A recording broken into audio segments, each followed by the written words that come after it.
Hello and welcome to Talking Golf with Gary.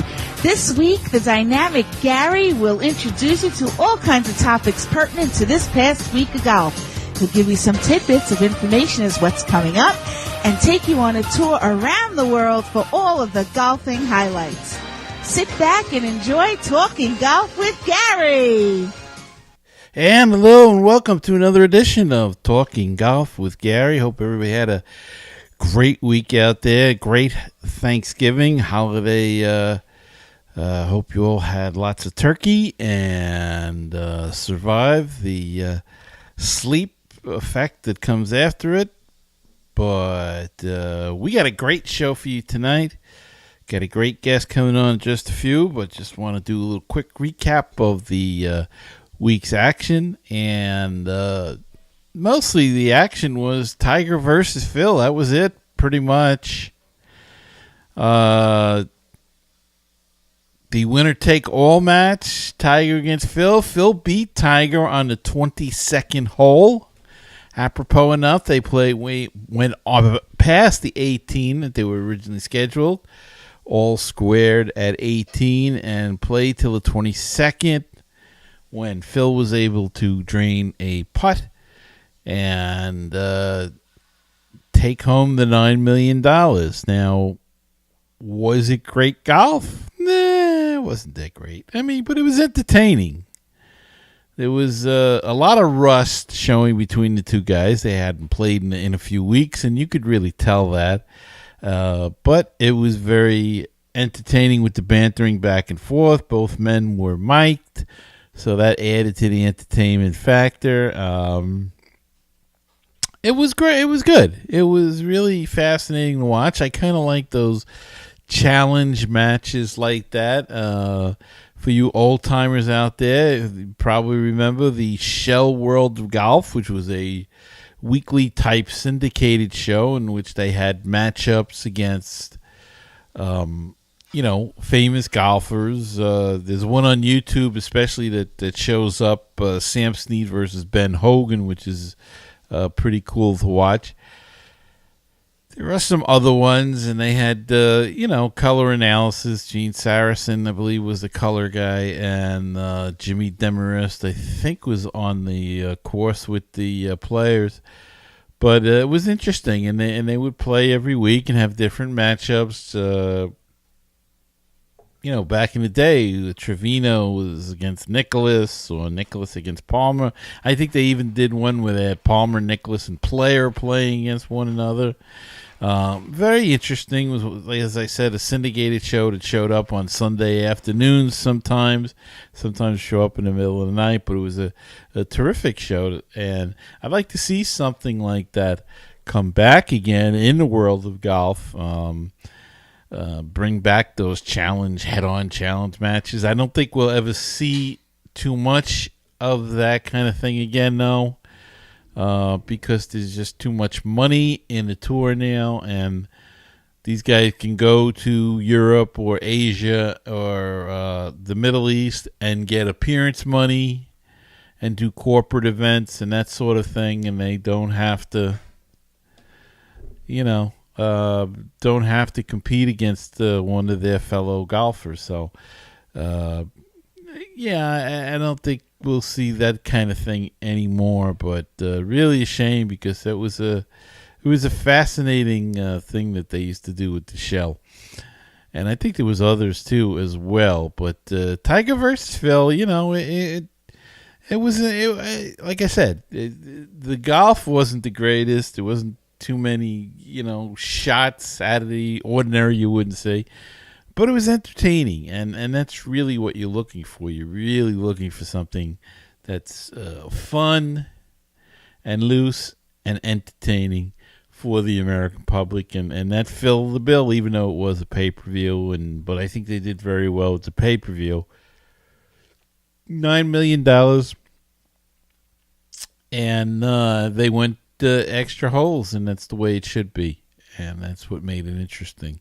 In fact, Phil had a chance, trying to think, the 20th maybe, and he could have let Tiger putt Tiger gave him his putt, and Tiger had not a long putt, but a knee knocker there, maybe a 4 or 5 footer, and Phil said, "Pick it up. I don't want to win that way," or something to that effect. So good sportsmanship, and he won it the way he wanted to win it, by putting out and by getting the birdie. So Tiger versus Phil, entertaining, great. Hope they do it again. Maybe with somebody else next time. Don't know what would have the marquee value. I think you'd have to have Tiger or Phil there. Would it be as big to see Phil versus Bryson DeChambeau, or Phil versus Dustin Johnson, or Tiger versus Henrik Stenson or something? But Justin Rose, that might be a good one. We'll get both sides of the Atlantic interested in that one. But entertaining nonetheless. And you know what? The Belgium team won the Handle World Cup. I can't remember their names. It skips my mind right now, but it was the guys, two young guys from Belgium, that won that match. All right, that's the wrap up for the weekend. We're gonna be back in just a minute with an interview that I did with Shawn Luther, and he's got a great little product, and there's still time to pick it up before Christmas, so makes a great stocking stuffer. But we'll be back right after this.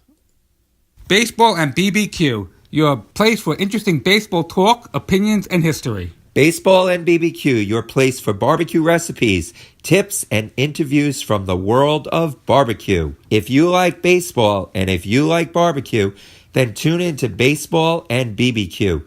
Find us on iTunes, Stitcher, Google Play, and Baseball Talk Radio. Well, ever since I got back to doing Talking Golf with Gary, we've been trying to find interesting guests for you and interesting products that can help you along with your golf game. And I think we've got one this week, and it is called the Guaran-Tee, and it's a unique product. It's something different, and we have the inventor, or one of the inventors of it, and he is on the line. His name is Shawn Luther. Shawn, welcome to the show. Thank you, Gary. So, Shawn, first off, how did you get started in golf? You've been doing this since you from a young age, or recently, or how did that all come about? Yeah, it's been recently. My brother-in-law, he got me into golf about 4 years ago. I've always played baseball and other sports I grew up with. Mm-hmm. But golf never interested me, to be honest. And he would always tell me how great it was. He'd always say, it's the greatest sport ever. He tried to get me going for so long, and I'd keep putting him off. One day he finally got me out there, and I fell in love with it. I was like, this is the greatest sport ever. Yeah, and it's great, too, because you can play it, until any age, you might say. Exactly. It's so versatile. Yeah. All right, so now you've come up with this idea. How did this? How did the product come to mind? And explain a little bit about exactly what the product is. Okay, so the way that I came up with it, I was golfing with a friend of mine, and I noticed he didn't have a driver in his bag. He had a 1-iron, and I was curious about that. He told me that he couldn't hit the driver to save his life. So we were at the range one day, and I pulled out my driver. I said, "Hey, man, why don't you try working with it? See if we can get you hitting this thing." Well, we were at the range with the rubber tees, Uh-huh. And so I put him up with the high one. He's going right under it. He's skying every ball. I mean, they're going in the exact same spot, hitting off the crown of the driver. So then I say, "Okay, I see what's going on. You just got to be lower down, right?" So I give him the short one. Now he's topping every ball. I mean, in the exact same spot, just they're all rolling in the grass. So I'm thinking to myself, man, what's wrong with this guy? He can't adjust. He can't get it. I'm telling him, hey, man, you need to see where the ball's at, you need to get to it. He won't change his swing. So I'm thinking to myself, there's either something really wrong with this guy's swing, and about 2 seconds later I thought, or there's something very right with his swing. He's not changing a thing. And that's when I came up with the idea. I said, you know what, look, let's put you back on that tall tee again. I went to my truck, I got some impact labels I had, and I got a tape measure. And I said, look, just keep doing what you're doing. We'll see where you're at there. I measured the amount that he needed to change, cut that off of the tall tee, and instantly this guy was hitting 260 and straight and true. And it's like he had a robot swing. I mean, this guy, his swing was great, but he just could not adjust to these different heights, He needed something that worked for him. Right. And that's when I came up with the idea that he didn't need to change his swing to match the tee height. He needed to match the tee height to his swing.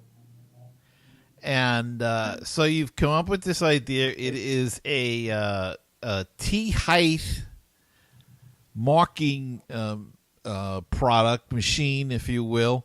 Is that a good description of it? Yeah, I found it's almost hard to describe it because there's not a product like it. It's a tee height marking tool, you could say. But it's kind of a package. It comes with some special impact labels that have all the measurements and graduations already on them, and they tell you how much you need to raise or lower your tee height based off of what you're getting. And so with the way this tool works is it actually crimps the tee, and it makes a mark you can feel and see. So when I first came up with the idea of marking my tee height and getting it, perfectly just for me, I was actually marking them with Sharpies and with a tape measure. And so when I wanted to come up with something to do it faster, I thought, well, maybe I can come up with a tool that will put ink on the tee in the same spot every time, but something adjustable that I could, if my swing changes down the road or I get a different driver or whatever. And then I realized quickly that, that wasn't working good to have ink on your hands, or it just wasn't plausible. So eventually I came up with the idea, well, how could I mark the tee without it being messy, and how could it be quick and, something that would be convenient? And that's when I thought one day, man, you just got to crimp it. If you just change the feel of the tee right there, it's something you can feel and see and quickly put to the mark that you want.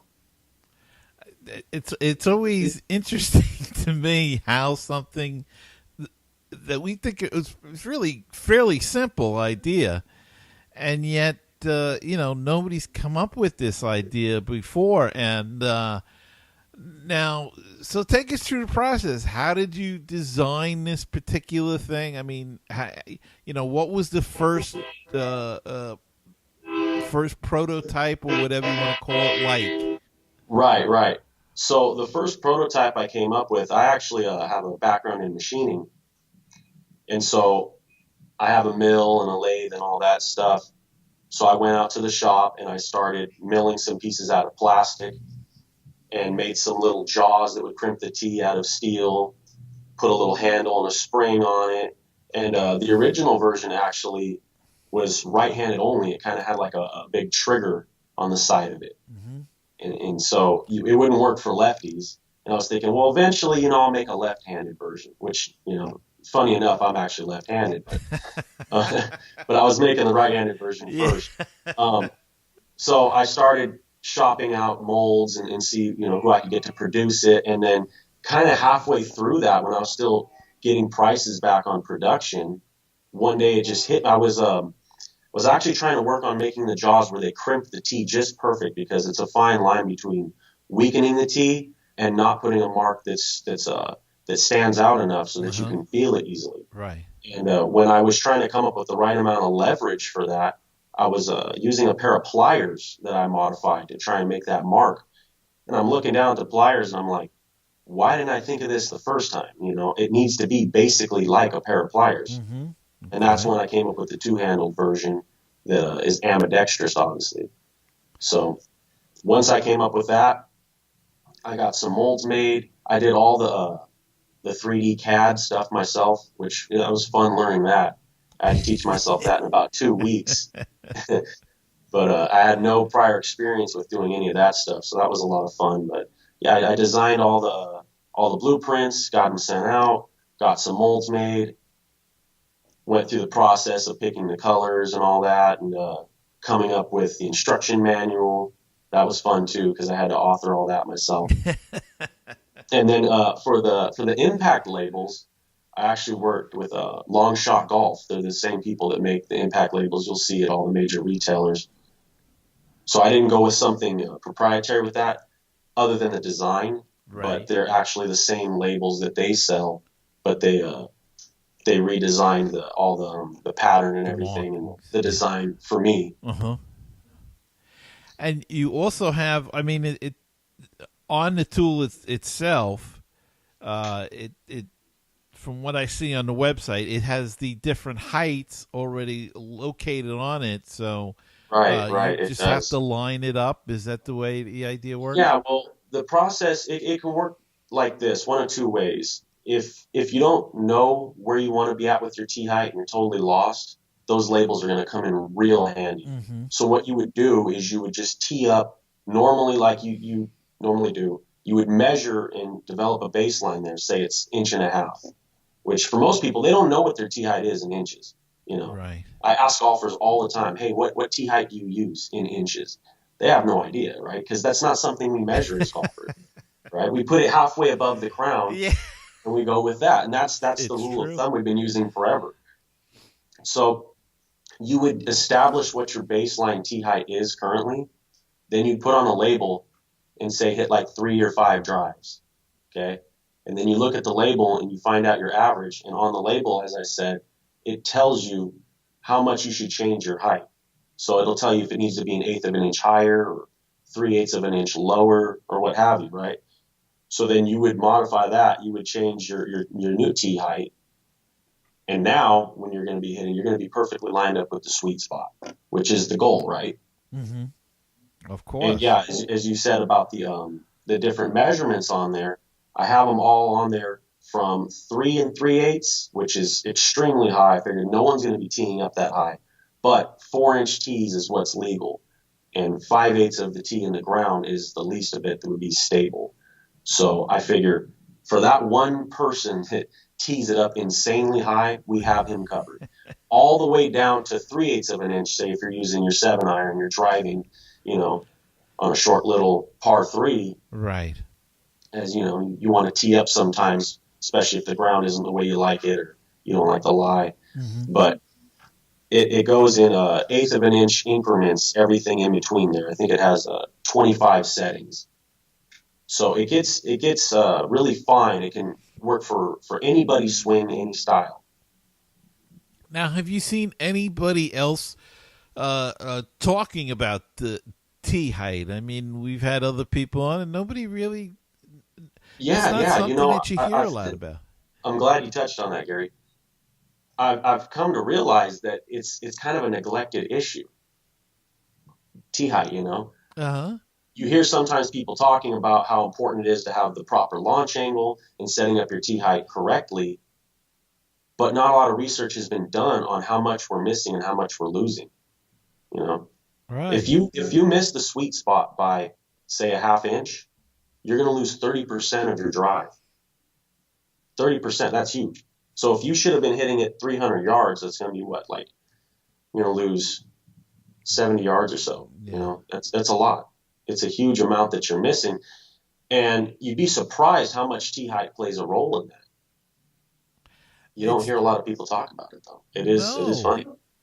You know, we hear about changing your swing and this and you know, opening and closing and keep your arms straight and everything. But nobody talks about you know, they talk about the impact zone and getting through that.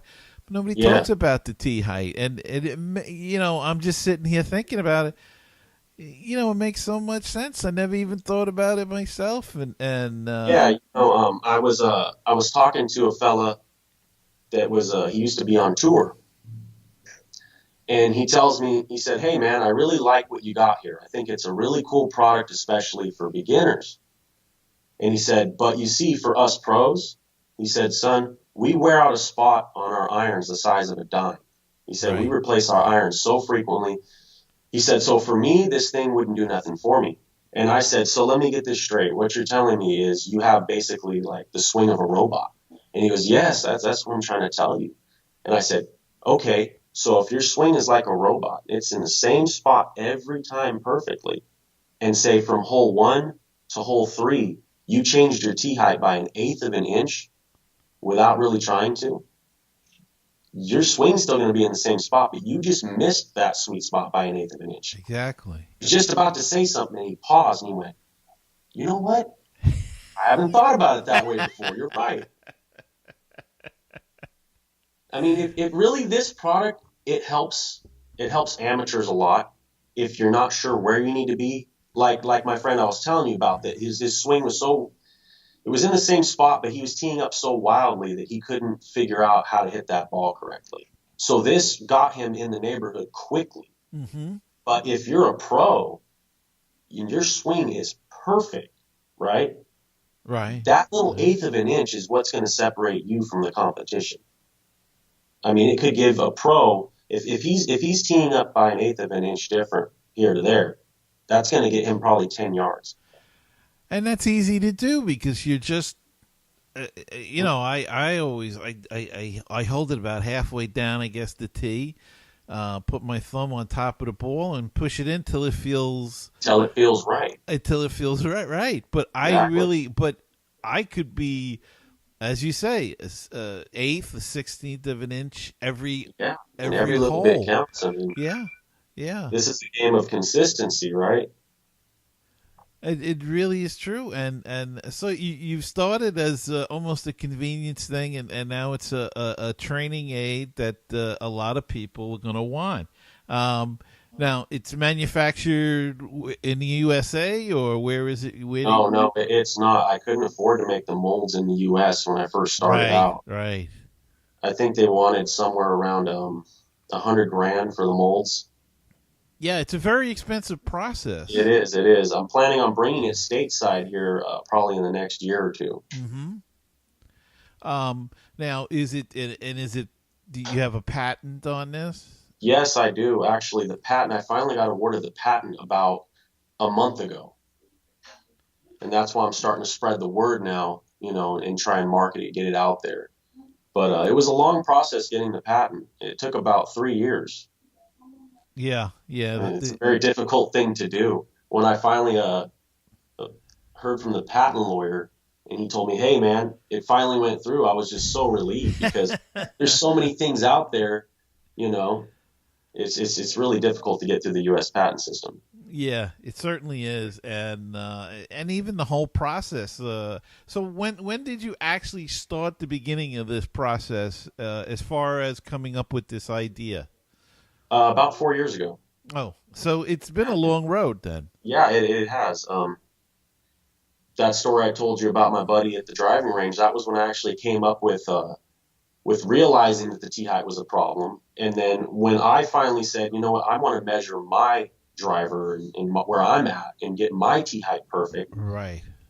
That's when I realized I wanted a convenient way of doing it. And the first thing I actually did is I went home and I went, well, you know what? I'm sure they have this thing on Amazon. I'm just going to buy one, Like, there's got to be a better way than using a Sharpie and a ruler or something, Yeah. So let's just buy one. And I started looking for it, and nobody had anything like it. And that's when I realized, well, hey, okay, and I wasn't even thinking about marketing something at first. I thought, well, okay, so they don't have it, but I'm clever enough that I'll machine one. I'll make my own. That way it'll be easy for me to mark my stuff conveniently and quickly. And then once I made one, and then I kept researching that no one had it, I started showing it to my friends, and everyone wanted one too. That's when the light bulb came on. I said, okay, we're going to try and ramp this thing up, Yeah. And so now you've got this product and you're going, and it's great because it's small enough to take with you to the course if you need to do that. Or you can pre-mark at home. Now, does it work on both wood and plastic tees? Yes, it does. It works on hardwood and plastic. It works on a number of different plastic tees. I tried so many different ones when I was first developing it, because some are really wide at the head, some are real narrow, and all different shapes and sizes. And as I said, it works with the really short ones for using your irons. Right. And it works on 4-inch tees as well and everything in between. So wood, plastic, short, tall, you name it, it does them. it marks everything. Yeah, it marks them all. Yeah. It actually, in my opinion, I think it makes a better mark on the plastic ones because Really? the way the plastic kind of, molds to it when you crimp it. Yeah. It makes a really nice mark on the plastic, but it does a great job on the wood ones as well.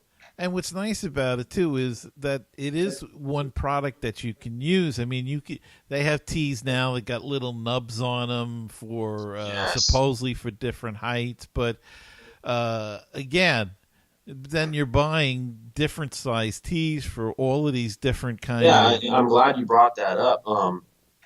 I went golfing with a buddy of mine. We were in a foursome, and this one fella, he was probably about 60 years old, really nice guy.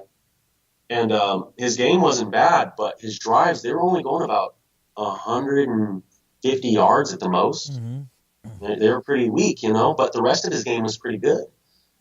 And he kept saying that, he's just getting too old to do it. And, he was surprised. He said, man, my drives used to be so much better. I don't have the strength for this anymore. And I told him, I said, hey, man, do you mind if I put one of these labels on your driver? And he goes, sure, yeah, why not? And I go, look, now just do me a favor. For the next 3 holes, don't look at the feedback on that label. Just keep teeing up like you normally do. And as you were talking about the tees with the little peg on them or whatever, right. He's using those 4 yards more tees, right? So he's using those, and he's thinking that's great for him. Well, after the 3rd hole, I go, okay, let's look at your feedback. And he was almost to the top of that driver. I mean, he was at least 3/4 of an inch away from the sweet spot. Wow. Okay. So I told him, all right, here's what we're going to do, man. Now we know where you were at. We measured what you were teeing up with before because you had those 4 yards more. And I said, now we're going to lower you down 3/4 of an inch. I marked him a couple tees. I said, here, for the next few holes, use these now only. Put it to the mark. Mm-hmm. Well, he does. The very next drive, and everyone was so amazed. This guy was hitting about 230, 240. Wow. Immediately from 150 to 230. I was like, he was amazed. He couldn't believe it. Everyone in the group, right? They were like, damn, that thing really works. And the guy tells me, he goes, hey, man, how many of those do you got? And I go, a couple thousand. And he goes, no. How many do you got in your truck? And I go, oh, dude, I didn't really bring any to sell. I wasn't trying to sell you on this thing, I was just coming out to golf with you. And I said, I got the one right here that I use. And he goes, I'll buy that off you, man. How much? So he bought one right then and there. So I thought that was funny, Here's another true story, too. When I got the prototypes made, I was working with the patent lawyer, and as it happens, the patent lawyer is a golfer. So he really dug the product, and he was really interested in working hard on it because he actually golfs. And so he had one of my original prototypes. Right. So I finally get the molds made, and I get the final product in. And I'm going to meet with him one day, and I said, hey, Alan, why don't you bring that prototype with you? I need that back for posterity's sake, Maybe I'll hang it on my wall or something someday. He goes, oh, yeah, sure, I got that. I'll bring it. And then we finally meet. I signed some paperwork and everything, and it's time for me to go. He's running out the door, and I go, oh, that's right, Alan. Hey, do you have that prototype? And he goes, oh, yeah. He goes, about that. The thing is, I kind of already figured out what height I like for my driver and my 3-wood and everything, so I kind of would like to just keep it if that's all right. And I'm like, look, dude, yeah, you know what? That's a great compliment. I love that. I go, but look, I got nicer ones right here. They're brand new. They don't look as messed up as this old. Look, you can have one of these. Just can I have this old one back? And he was super stoked that he got an even nicer model. But I thought that was just hilarious that he didn't want to come off that. Hey, he was basically telling me, yes, but no, I'm not giving it back. When a golfer finds something that they like, it's very difficult to get them to part with it if it works. And yeah, I know, right? How you were mentioning how it fits in your pocket and you can pre-mark them. With so many people, when I first showed it to them, they thought that it was something that you had to have in your hand to put the tee in the ground with to meter out its height. Yeah. I had so many people tell me, well, I think it's a cool product, but I don't want to walk around with that thing in my pocket all day. And I don't want to have to use that. every time I go to tee off, I don't want to have to pull that out of my bag or my pocket and mark a tee and use it. It's just too slow. Right. I have to explain to people, no, that's not how it works at all. You can mark like 30 tees in under a minute. Just bam, bam, bam, bam. They come out real fast. It's easy. It's the easiest thing ever. And then you just put them into a baggie or pouch on your golf bag or whatever you want. I tell them, look, you can mark them and leave it at home if you want. You don't have to have this thing with you. Right. Which also it's the marks they conform to USGA and RNA rules. So I looked that up extensively before I even went this far. Before I wanted to market it, I thought I don't want to bring something to the market that pros can't use in a tournament. That was a really big factor for me, was to make sure that it conformed to the rules 100%. Mm-hmm.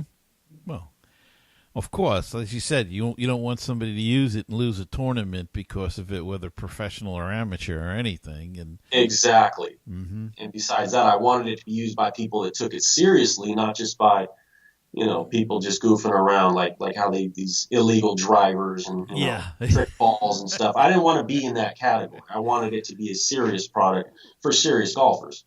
All right. So now you have the patent and everything. So now is the beginning of the big marketing. You pushing this out. What means are you using to do this? Are you doing golf shows? Or are you going to the big golf show in Florida, the PGA show? Yeah, I plan on going to the PGA merchandise show next year. I didn't make it in time for last year, but I'm trying to make this next one for sure.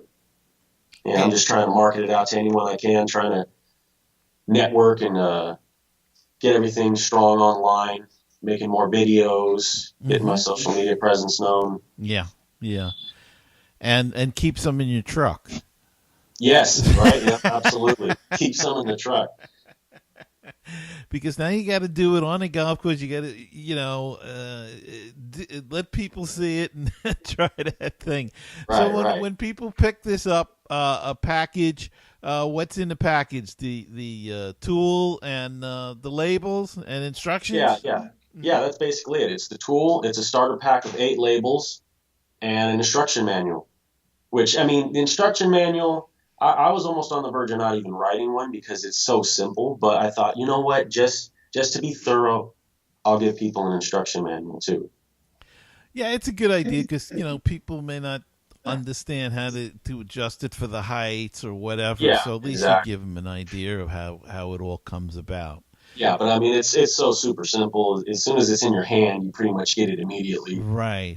And as you say, sometimes, it's really funny, like we was talking about earlier, the simplest ideas are sometimes the best. And you came up with a simple tool, and yet it's ingenious, and I guess nobody ever thought of I'm more intrigued by the impact labels because that's the funny thing. That usually is the star of the show. You know what, when I thought about including the impact labels, I only was including it so that people could establish what their perfect height should be.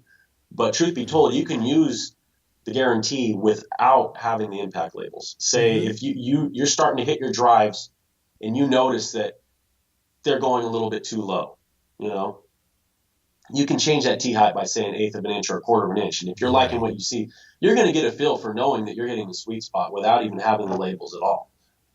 But the labels have honestly, they become one of the most popular things. So I decided to sell them on their own too. So those are on the website as well. A pack of 40 of them, in case you really like them that much, you want to use a bunch of them. But honestly, with just probably 1 or 2 labels, you'll figure out what your perfect height is for at least your driver and say your foot. Right? We want to sell those 40 packs as 40 well. Packs, yeah. All right, so it sounds terrific, and I hope you sell a gazillion of them. So for anyone who wants to purchase the product, tell us where to go. Okay, you go to guaranteegolf.com. And there's the website. I got everything right there. It's just those 2 products right now, the Guaran-Tee and the impact labels. Hopefully I'll be adding more things soon.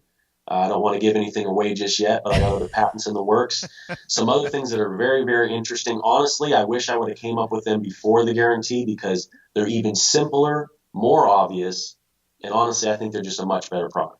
Okay. So All right. hopefully I'll be back on here to talk to you soon about some new things coming. Well, that'll be terrific. You're always welcome to come back on. He is Shawn Luther, and the product is the Guaran-Tee, as you can see right there on his hat if you're watching the video. And thanks so much for coming on, Shawn. Thank you for having me, Gary. And I'll be back right after this.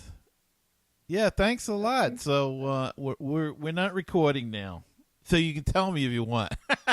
No. No. Thanks for having me on, man. I appreciate it.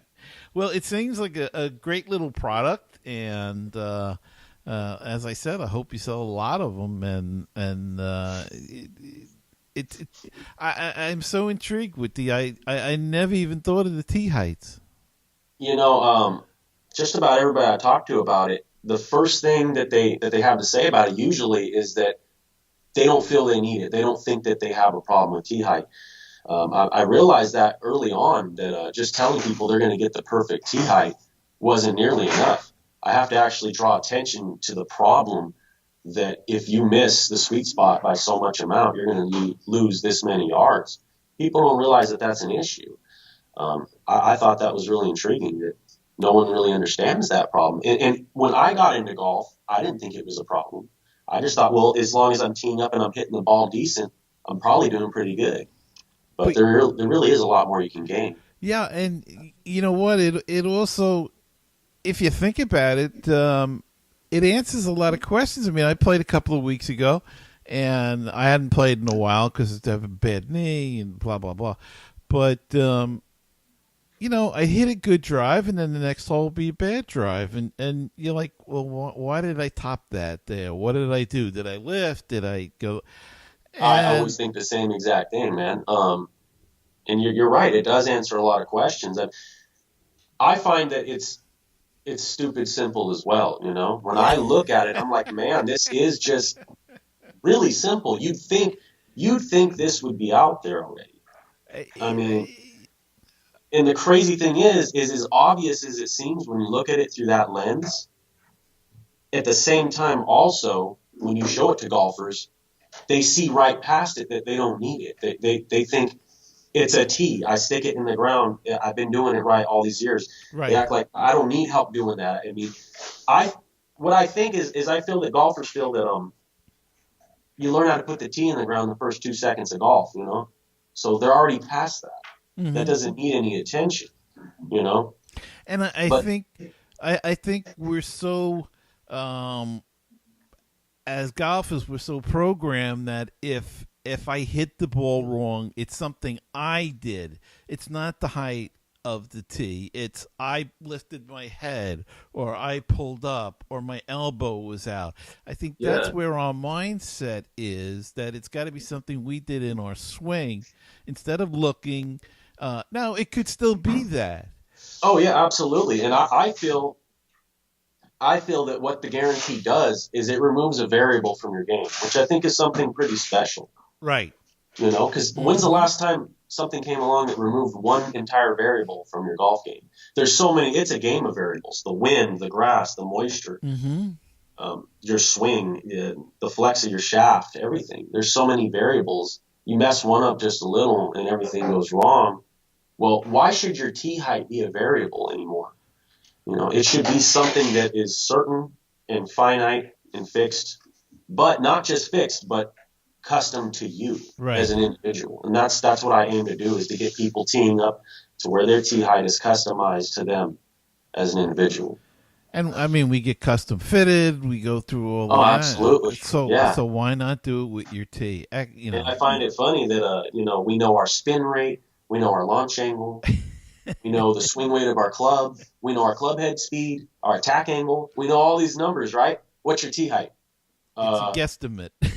Let me look at my thumb. Yeah, right. There it is. I love it. I've asked so many people. I say, "What's your tee?" I ask them all these other data points, and I say, "What's your tee height?" And they go, About like that. They measure it with their hand, and that's honestly, I think it's a neglected issue. I think it's been I think it's one of the most overlooked things in golf. Yeah.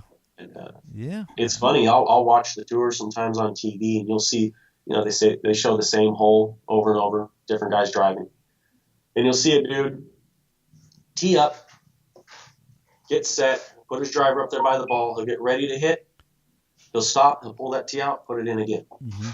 Why? Because he knew it didn't feel right. Right. He could see it. Right. But I don't think that we should be guessing at tee height anymore. Yeah. I'm here to change that. And there's no need to. Exactly. There is no need to. For less than the cost of a round of golf, you could put that to bed. There you go. Well, again, very interesting, and I wish you a lot of luck, and I hope that you let me know when you come up with something new. I sure will. Have yeah, me on I've got Facebook. a couple other things on the horizon here that be pretty interesting.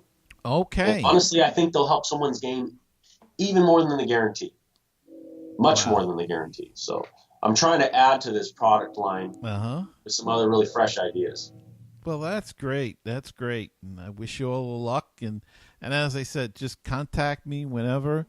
Sure. And, I really appreciate you reaching out. And I thought this was a cool opportunity. My pleasure. Like I said, I've never been on a podcast before or anything like this. Well, that's great. So, I'm so happy. I'm really glad to be here. All right. Well, I'll let you get back to work now, marketing and selling the Guaran-Tee. Okay. All right, Gary. Shawn. Thanks for coming on. All right. Have a good day. You too. Thanks. Sponsor an ad on the podcast. Support our show and let people know about your business. Email us today. Now it's time to do the calendar. Now it's time to do the calendar. Oh, hooray, let's sing the calendar. Now it's time to do the calendar.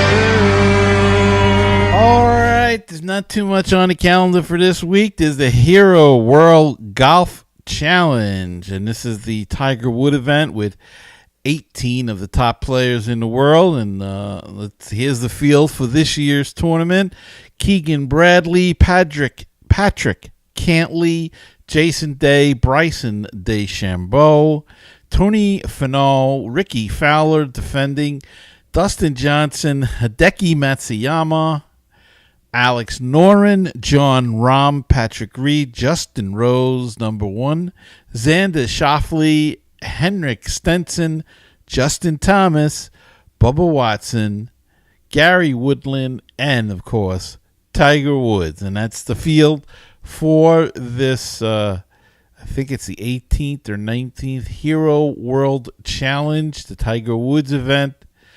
Check it out. It'll be on Golf Channel and on NBC this coming weekend.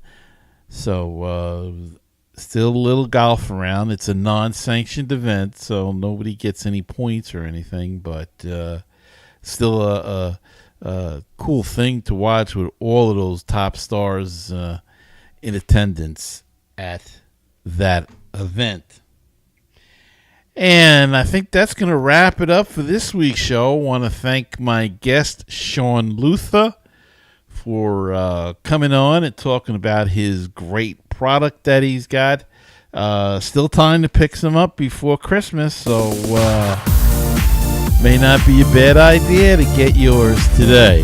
And I want to thank you all for listening. And don't forget to subscribe on YouTube, Google Play, wherever you listen to or view the podcast. Hit the subscribe button. That helps me grow the show and expand to new listeners. And until next time, remember, as you walk down the fairway of life, you must smell the roses, for you only get to play one round. Good night, everybody.